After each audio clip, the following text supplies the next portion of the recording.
The Me Too movement has affected industries from Hollywood to Washington, D.C., and has led to a cultural shift in the way we talk about misogyny and sexual harassment in the workplace. To talk about this, I'm joined by Dr. Reshma Jagsi, a radiation oncologist, professor at the University of Michigan, and director of the Center for Bioethics and Social Sciences in Medicine. Dr. Jagsi, thanks for joining me on Doc to Doc. Thanks for having me. First of all, you're a radiation oncologist. You've published extensively on advances in breast oncology and breast radiation, clinical practice standards and outcomes. That's your career, but you've been outspoken about this issue that in some sense pervades medicine. Tell me about how you got here. So I've been interested in understanding why women are underrepresented in senior leadership positions in academic medicine for quite some time. As you know, women are now over 50% of the medical school class for the first time just this year, but have been pretty close to 50% for quite some time. And we haven't been able to explain why only 16% of department chairs or 16% of medical school deans are women. And so I've been interested in understanding what challenges and barriers might explain these differences, so we can target those and ensure equity. And in 2016, you conducted a survey study which looked at really some of the most promising young academic physicians in the country. These are individuals who received career development awards from the NIH, the sort of, best and brightest, and asked about their experiences. These were men and women, and the results were pretty disturbing. Can you give us a rundown?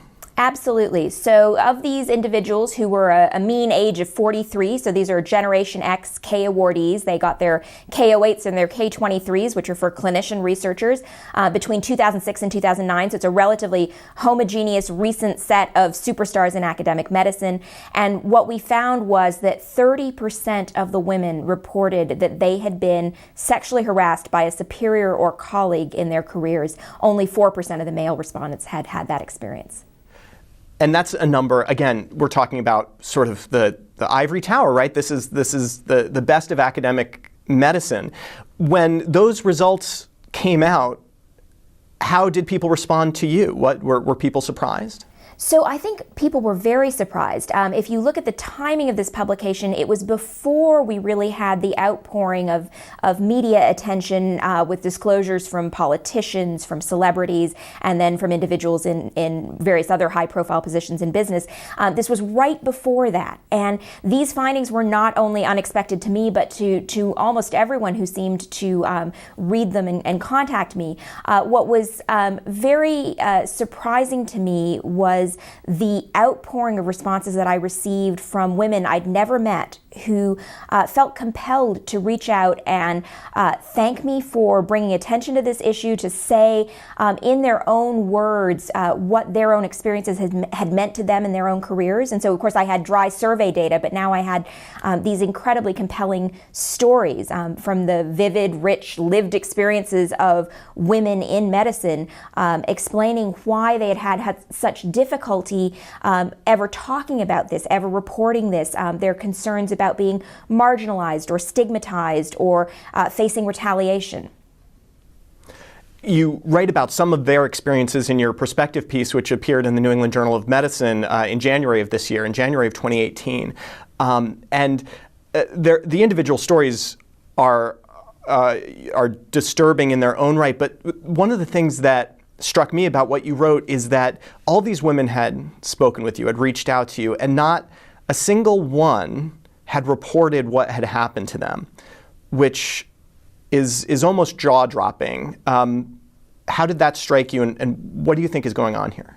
So, it actually struck me as very understandable, because these women wrote to say, in part, that they felt guilty that they hadn't stopped the perpetrator because they knew that this individual was probably targeting others. And they explained what the tremendous barriers were that they faced. And these included the fact that if they reported, they themselves would come under scrutiny. Suddenly their professional accomplishments might be discounted. They would be branded a troublemaker or a victim. And they had devoted their whole lives. I mean, we know what it takes to become a physician. They had devoted their whole lives to their careers, and they didn't feel that they were able to take the risks that reporting involved. So it was really compelling to me to hear their stories and to really understand what a challenge we as a society face in trying to address this issue when women themselves can't come forward and report without fear of retaliation or marginalization. One thing I found very insightful about your perspective piece was you speak about these reporters calling you to talk about sexual harassment after your research paper came out.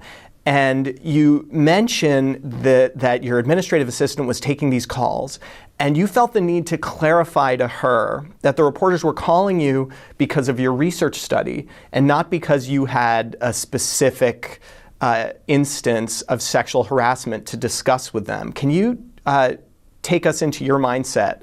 What's going on there? Yeah, I received a call. It was actually over the Thanksgiving holiday week, and I was out of town, and my administrative assistant was out of town, and it was actually a covering administrative assistant who took the call. So my own admin assistant knows very well that I get calls from reporters who are asking about these kinds of issues because I write about them. But the colleague who was filling in for her didn't, and I know her well. I mean, she sent me a lovely email and said something in the email along the lines of, "I'm so sorry. It sounds like you've had an experience with sexual harassment, and this reporter's doing a story on sexual harassment and asked me to contact you. And I thought that, since it was from this prestigious news outlet, I should contact you since you're on vacation. And again, I'm so sorry." And so I thought about this, and the first instinct I had was, oh my goodness, I have to reassure her that it's not about me, it's not about my own experiences. I mean, my first thought was I didn't want her to think that one of my colleagues in my department, because we do work in a relatively small department, I didn't want her to think ill of my very wonderful, upstanding male colleagues. But when I thought about it further, it wasn't just that, right? It was this idea that I didn't want to be labeled a victim, right? I want to be a strong woman, one who's judged on the basis of my professional accomplishments, one who's seen as a future leader of academic medicine. And it suddenly recalled for me the comments that were made to me by the women who had emailed me, who said exactly that. I don't want to speak out about this because it will come to be something that identifies me, and I've worked so hard to be identified by my professional accomplishments. I don't want my mentors or my colleagues to think of sexual harassment when they think of me. And that really resonated with me.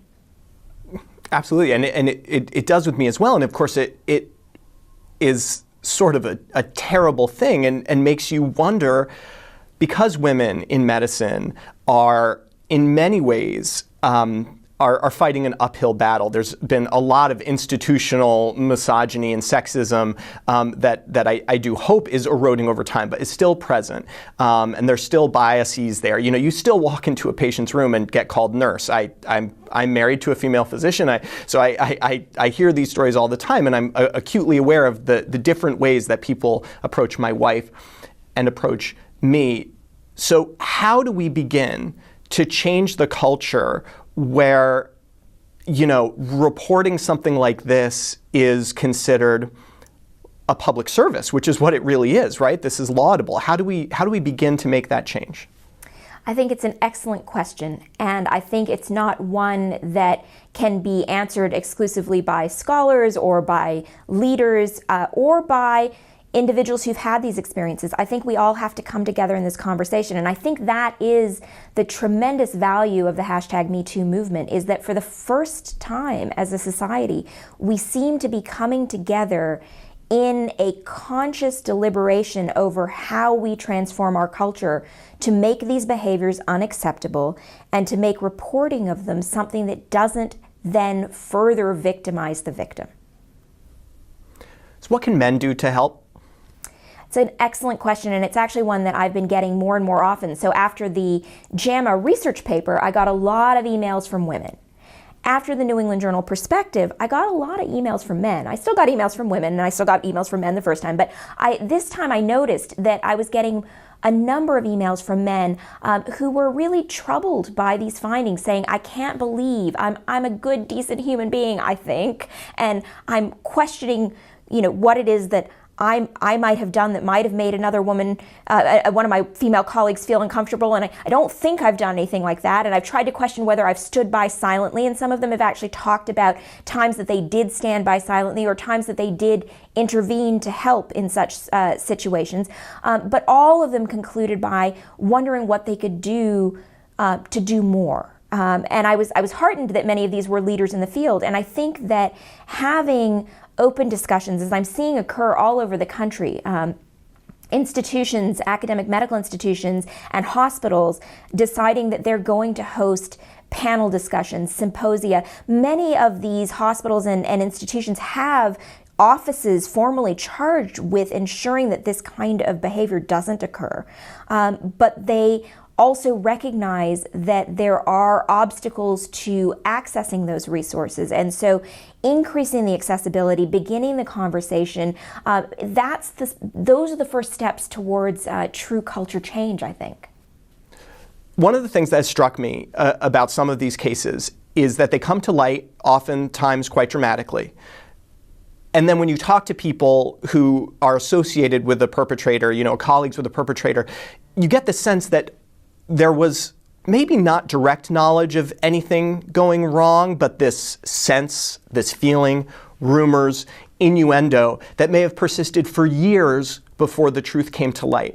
When a victim is not willing to come forward for all the reasons we've discussed, what responsibility do we as colleagues have to address these issues when they don't necessarily rise to the standard of, hard evidence? What should we do?